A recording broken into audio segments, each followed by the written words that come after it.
Good morning, children. Welcome back to the English channel for grade 6. Students, today in this video I'll explain the summary of unit 2 under the prose section, that is the Good Samaritan. So, the Good Samaritan is a parable narrated by Jesus Christ to his disciples. So here parable means children simple story which are used to illustrate or to demonstrate, to show, to teach a moral or spiritual lesson. So it is told by Jesus Christ to his disciples. Long time ago, a man was walking from Jerusalem to Jericho.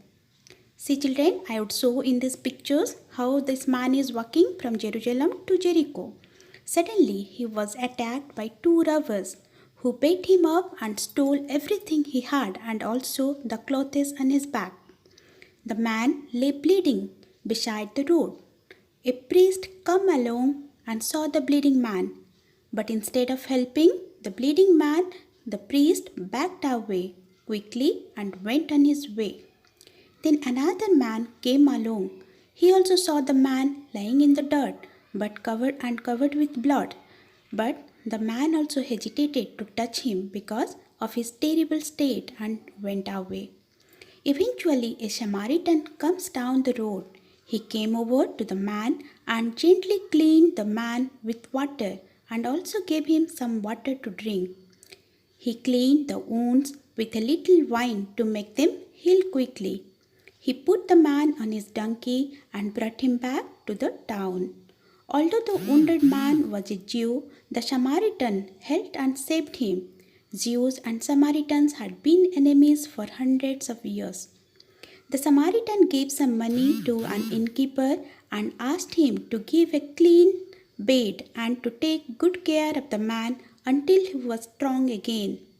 After narrating this parable, Jesus Christ asked his disciples, which of the three men was true neighbor to the man who was robbed? An expert at Jewish law quickly said that the true neighbor of the robbed man was the one who helped him. Jesus then asked them to go out and do just the same, that is, to help their fellow human beings. Thus Jesus Christ's disciples understood that he wanted them to love and help everybody, especially strangers who needed help. So students, this is the lesson, this is the summary. Now let's do the hard words meanings and exercises. Children, I hope you understood the summary because I have already explained the lesson. So now let's do the glossary word. Samaritan means charitable or helpful person. Bleed means lose blood. Ditch means a long narrow passage. Well-to-do means rich man. Succor means give help to someone in difficulty. Noble means high quality.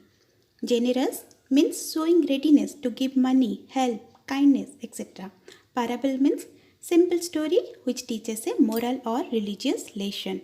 Now let's do the exercise. The first one. The first traveler gave the robbers a good fight. Answer is no, not true. Question B. The man suffered serious injuries. Yes, true. This question C. The sight of the wounded man frightened the priest. Yes, true. Then describe the pitiable state of the man in two short sentences. Answer. The man lay bleeding to death in dirt and the man could barely raise his head to beg for help. Question E. I don't want to dirt in my hands. Who said this? Answer. The second passerby said this. To whom? He said this to himself. Question F. I am sure he is no one I know. Was this a good reason not to help the wounded man? Justify your answer. No, this is not a good reason. You should help the wounded man irrespective of any reason. There is no rule to help others. It is only a humanitarian concern for others in danger. Who helped the wounded man? A Samaritan who came along the road helped the wounded man. Did this man have a reason not to help the wounded man? If so, what was it? Yes, that man has a reason because they were not friends from years. Jews and Samaritans are not in good terms for hundreds of years.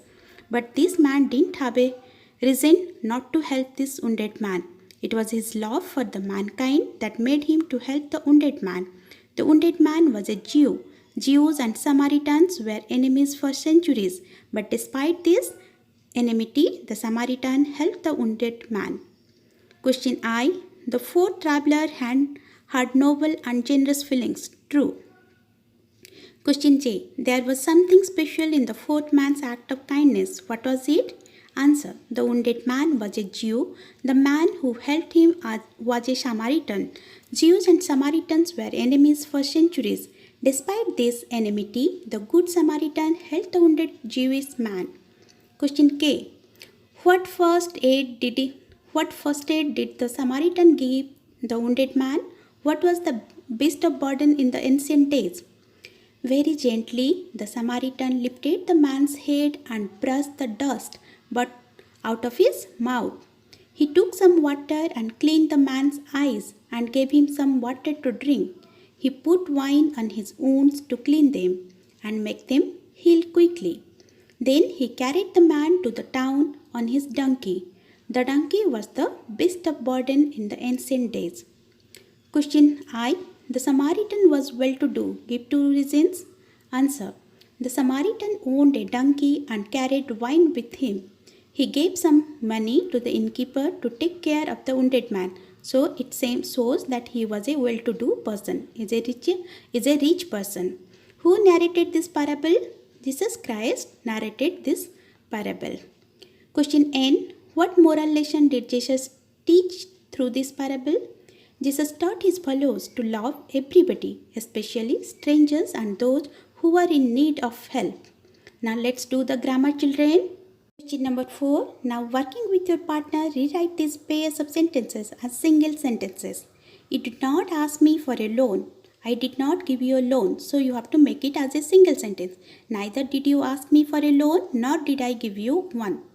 Second question, I caught the ball at the boundary line. They lost the match. So you can make it a single sentence by writing, I caught the ball at the boundary line and they lost the match, or still they lost the match.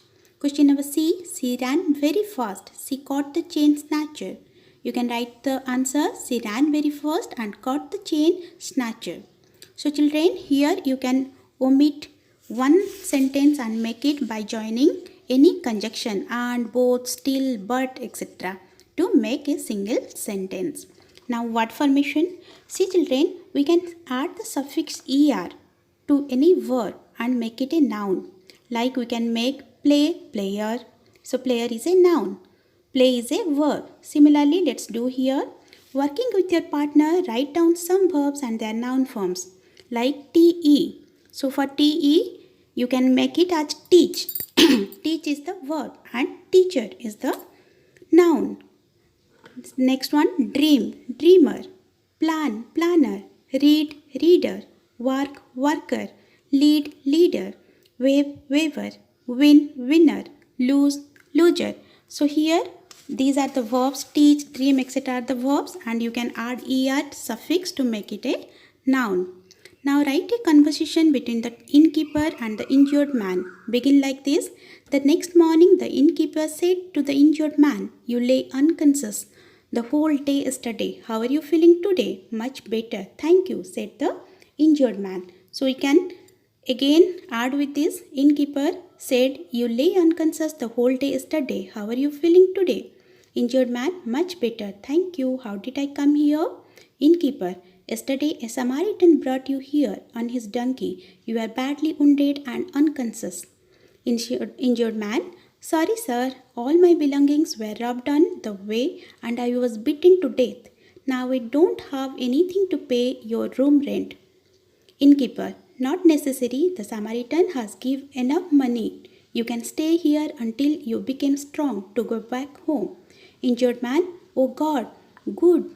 Oh good God has helped men in the form of a Samaritan. How nice of him to have helped a Jew who were enemies for over 100 years. Glory to the God high above. So this is the conversation that you can make. Now sixth question, work with your partner, the boy or the girl sitting next to you, and fill in appropriate words in the blanks. Let us hide behind this tree, said the robber to his companion. Good place, we can see the travelers from this end to that end, said the second one. The road is empty, said the first. We'll have to wait, said the second. Good.